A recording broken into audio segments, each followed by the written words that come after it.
Hey everybody, how's it going? Today, I want to make a quick video in discussing batteries. Yes, batteries. It's not a thing that everybody talks about when it comes to flashlights or electronics.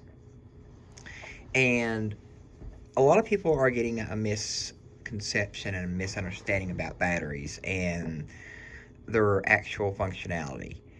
So, everybody has their own way of discussing batteries and their specifications, and everybody can geek out their own way. But I'm going to try to make it simple for you to understand because simplicity is part of my life and it's a consistent thing. So, um, if I kind of sound off track, don't mind me. There's always a method to my madness. Okay, so for starters, uh, let's start here.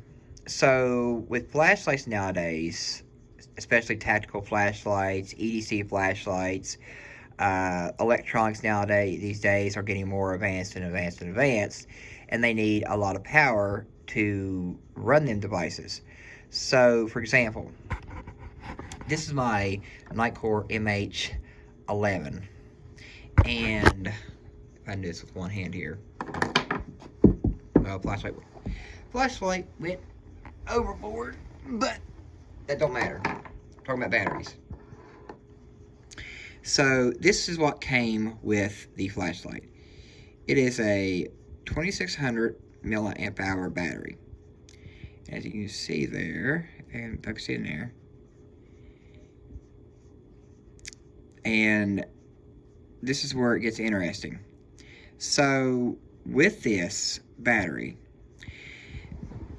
okay, if you notice the 2600 mAh, the 2600 or the number represents how much of a runtime you have. The lower the number, the lower the runtime. The higher the number, the higher the runtime is going to be. Basically, the longer the runtime is going to be. Now, and this will also take in consideration of your lumens and candela and all that stuff. So each flashlight, in conjunction with your battery, for example, this 2600 milliamp hour, it will actually, it's like, okay, so it's accordingly to the product itself. So each flashlight is different. So with each flashlight being different, you also got these smaller ones here, and you got different types of batteries. You got the CR123As, the rechargeable versions. You got the Nitecores, you got the Phoenixes, you got the Olights, and all those have different capacities and different MAHs and different voltages. And this brings me to my next point. A lot of people out there get confused, especially when it comes to like, for example, the smaller lights, which brings me to my next topic. The smaller lights, I'm using the Streamlight ProTac 90 for this example, and they use these little CR123A batteries.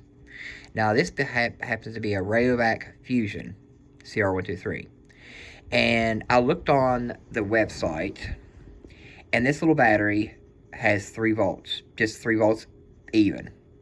So I replaced this with, if I can get it here, with one of these Phoenixes. Now this is the Phoenix L16700 UP. Now I'm going to tell you the difference. Now this one has the direct charging, as you can see. Now the difference is, when you buy these, there's only one difference. So the 700 UP, or yeah, the UP, uses a micro USB. There's an 800 UP, and that uses a Type C. And if you turn it around and look, you gotta look for the voltage. There it is, 3.6 volts, 700 milliamp hours. Okay, and then the 800 will be the same capacity, just only 800 mAh. So, I did some testing with this battery, and I think I have seen some improvements in the brightness, because the bigger the voltage, the brighter your flashlight's going to be. Okay, that's something that people don't really know about, is the higher the voltage, the brighter your light is going to be.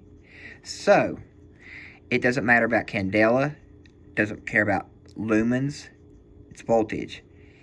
The higher the voltage, the brighter your light is going to be. Plain and simple. So, in other words, your candela and your lumens are based upon different factors. So, your candela, the lower the candela, the tighter the hotspot's going to be. The higher the candela, the more floodier it's going to be. So, it's more of a flood than it is a spot. So, just keep that in mind.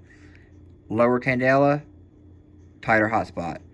Bigger candela, wider flood. Just keep that in mind. And the voltage. So, I'm going to set you down, prop you up, and do my little testing here. So just bear with me here, and I'll tell you exactly what I'm doing. Put you on my test wall here.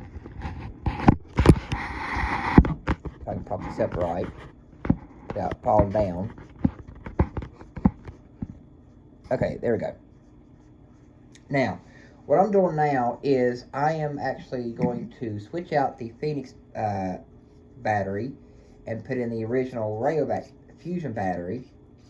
And then what I'm going to show you is, I'm going to see if you can tell me the difference. Now, this is just based on my observation, and this is based on what I see. It might look kind of weird on camera, but I want you to see for yourself. So, I'm going to turn this overhead light off and show you. So, this is with the Rayovac Fusion CR123A batteries.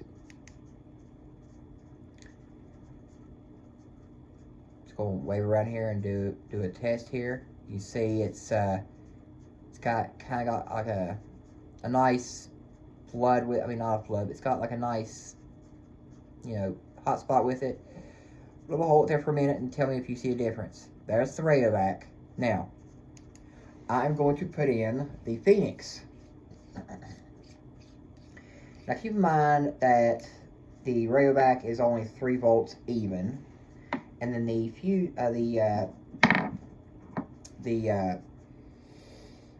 Phoenix is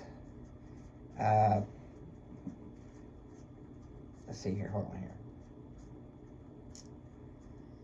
Let me just double check here. I gotta do my check here.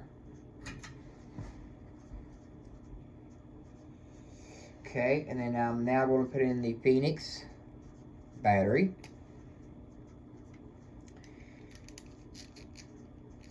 And tell me if you see any differences.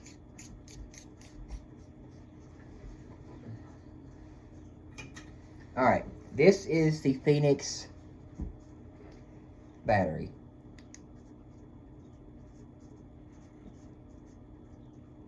Can you tell the difference?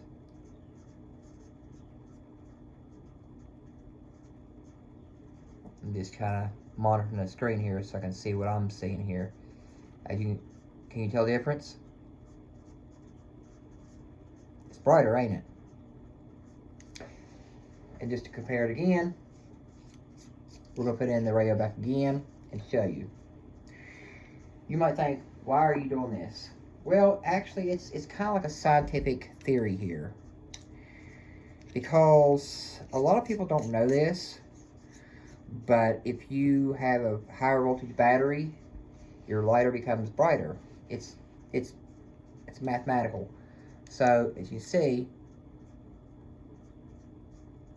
I don't know if you can tell the difference or not, but they might look the same, but actually the Phoenix is just a tad bit brighter, and this, you could possibly get more lumens out of this as well.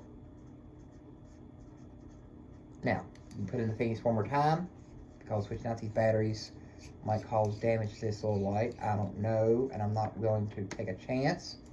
So, we'll put in the Phoenix again for one more time and do one more test and show you again. This is just a little science theory here I'm trying to do here. So, can you tell the difference now? Let me keep going back and forth.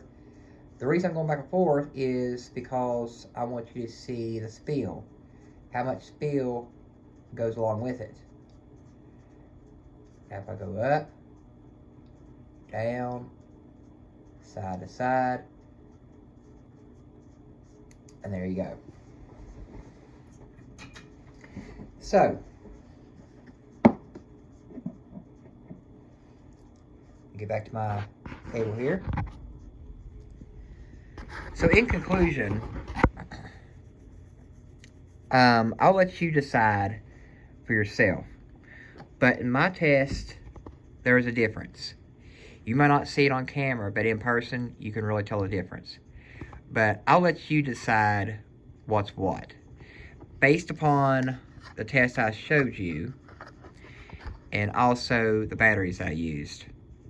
Now, another thing is too, here's a little battery tip for you. For batteries like these, or here's a little tip for you, and proper discharge and charging. So, batteries require a lot of, well, they don't require, but they require a lot of power, which means they will drain this battery, especially for this milliamp hour, it will drain this battery fast. So, in order to get a proper charge and a proper discharge, when you use the light, when it gets dim, here's a little tip, or here's a little trick. When it gets dim, don't just automatically turn it off. Keep it on and let it go all the way dead. All the way dead, meaning when it's on, it gets dim, just leave it on and let it power off itself. That is a full discharge. Don't keep doing it over and over and over, because you could potentially destroy your battery and you could over discharge your battery. So, once it's fully discharged, usually these batteries will take pretty much a little bit longer to discharge, because if it's on the lowest setting, it'll take several hours to fully discharge. So, when you slap this in a charger, just walk away. Put it in there and walk away. And also, another thing too is, when you're using these chargers, and this brings me to the next point. In the next video, I will just be discussing chargers and the proper use of them and etc. like that. But, point is, don't over discharge your batteries. You got to optimize them the best you can. So, fully discharge your batteries, charge them all the way up, and when they're fully charged, I recommend leave them on the charger for another minute and a half, or maybe a minute and 30 seconds. No more than that. Just to ensure that they are completely charged up. Otherwise, you'll overcharge your batteries. Same thing with the rechargeable CR123A batteries. Same thing. These has a built-in USB, so when the light turns green, leave them on for another minute and a half or minute 30 seconds, and unplug them, put them in your electronics, whatever, and you're good to go. So I hope that helps you today, and I hope my theory makes a little bit of sense. And like I said in the beginning, everybody has their own theory. Everybody has their own opinion about batteries. They have their own scientific ways of calculating all this stuff. But everybody has their own little ways of describing batteries and their chemistry and so forth. But in the next series of videos, I will be discussing chargers, the proper way of charging batteries, the proper way of discharging batteries, and also showing you a comparison between different battery chargers and the pros, the cons, etc. like that. Because that's what this channel is all about, is educating you people and providing you the best knowledge there is without going to some scientist or somebody who's got a college degree in chemistry and, you know, who's all geeked out on technology. So, yeah. But I hope this video helps you, and stay tuned for the next video. Be sure to, like I said, if you like this video, give it a thumbs up. If you have any questions, leave them in the comments below, and we'll see you in the next video. Take care, guys.